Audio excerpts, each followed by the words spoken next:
Et bonjour à toi, j'espère que tu vas bien. Nous voilà de retour avec une nouvelle vidéo. Aujourd'hui, on va casser le tabou, on va parler argent, comme tu l'as vu dans le titre. Donc, est-ce que le métier grutier, ça paye réellement ou pas? On se retrouve juste après l'intro et je t'explique tout ça. À tout de suite.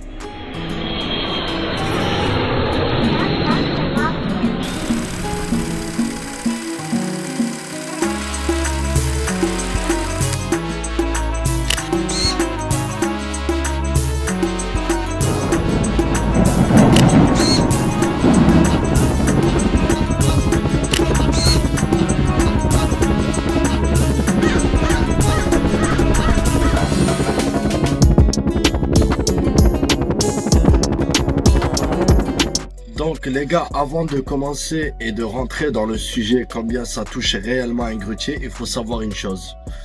Avant même de vouloir parler d'argent dans ce métier, si vous n'êtes pas un minimum passionné, c'est même pas la peine les gars d'intégrer ce métier parce que c'est un milieu qui reste vraiment instable. Et je vous dis ça parce que si vous rentrez dedans au bout d'une mission ou deux, après vous n'avez plus de travail, vous allez vite lâcher l'affaire et vous n'allez pas avoir réellement le potentiel qu'il vous faut pour justement arriver à un salaire que vous souhaitez. Donc, il faut savoir aussi, il y a une règle qui s'impose, qui est de l'offre et la demande. L'offre et la demande, vous allez me dire, Amir, mais rien à voir. Qu'est-ce que tu nous racontes là? L'offre et la demande, on n'est pas dans le commerce. Eh ben, en fait, je vous dis ça parce que c'est une règle qui s'impose dans tous les domaines. Et c'est toujours comme ça. Je vous donne un exemple. Admettons qu'il y a beaucoup de chantiers, il y a beaucoup de travail pour les grutiers. Et on se retrouve avec une pénurie de main-d'œuvre. C'est-à-dire qu'on ne trouve plus de grutiers.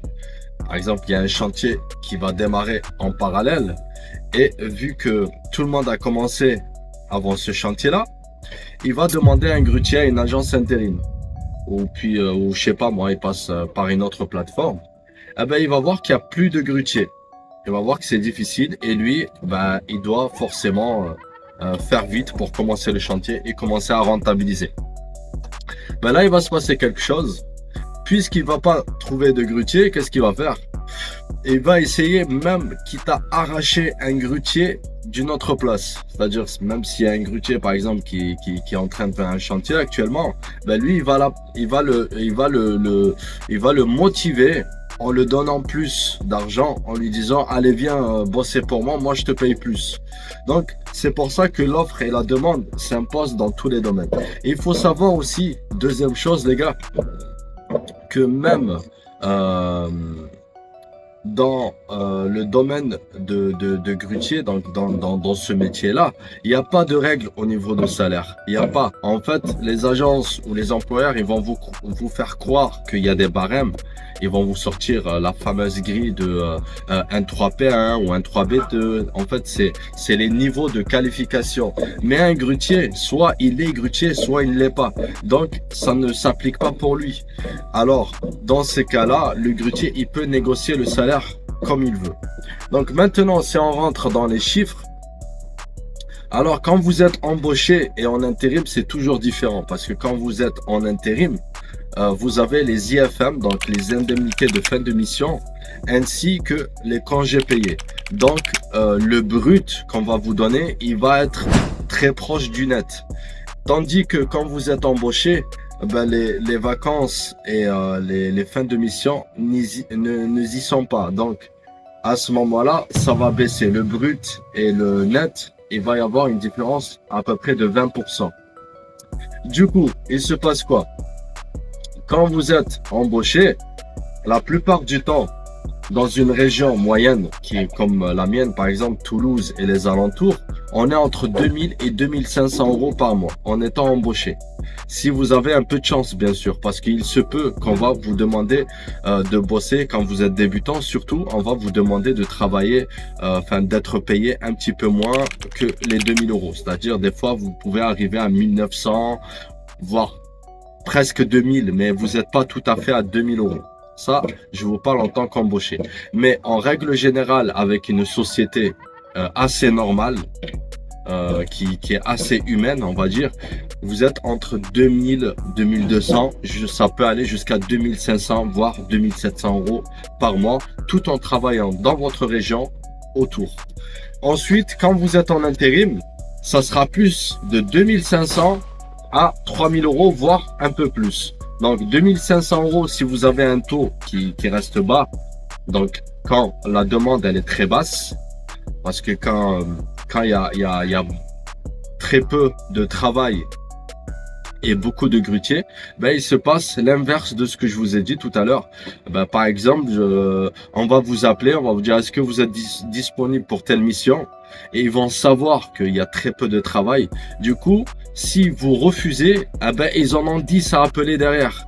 Du coup, si vous refusez de prendre la mission au prix qu'ils vous proposent, par exemple 2500 euros par mois, eh ben, ils vont appeler quelqu'un d'autre, et au bout d'un moment, vu la rareté du travail qui se passe à cette heure-ci là, enfin à l'heure qu'on vous appelle, ben, au bout d'un moment, il y en a toujours un qui va, il va craquer et il va prendre la mission.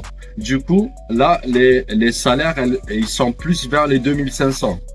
Et si plus le travail il se réenclenche, c'est-à-dire que l'activité elle est plus forte, et là vous allez plus voir votre salaire monter vers les 3000, voire même jusqu'à 3500 euros. Si on arrive à tricher un peu avec les déplacements, tout ça, vous pouvez très bien arriver à 3500 euros. Maintenant, on va parler de d'autres cas pour arriver à 4005 voire 5000 euros. Ben, dans ces cas-là, quand vous êtes en intérim, parfois vous êtes en déplacement. C'est-à-dire vous partez travailler dans une autre ville, vous vous arrangez soit avec l'équipe de prendre une colocation ensemble durant toute la période du chantier, et vous allez partager vos courses ensemble, etc. Bref, vous vous débrouillez. Et on va vous payer par exemple 80 ou 90 euros supplémentaires chaque jour travaillé, qui va vous gonfler en fait la paye, et ça peut aller jusqu'à 4500 voire 5000 euros. Voilà, j'ai essayé d'être le plus bref possible. J'espère que cette vidéo va vous plaire, et n'hésitez pas à mettre des pouces et vous abonner. Et si vous avez d'autres questions, n'hésitez pas en commentaire. J'essaie de faire des vidéos pour vous expliquer tout ça. Allez, bon courage à vous les gars, et je vous dis à bientôt pour de nouvelles vidéos. À plus.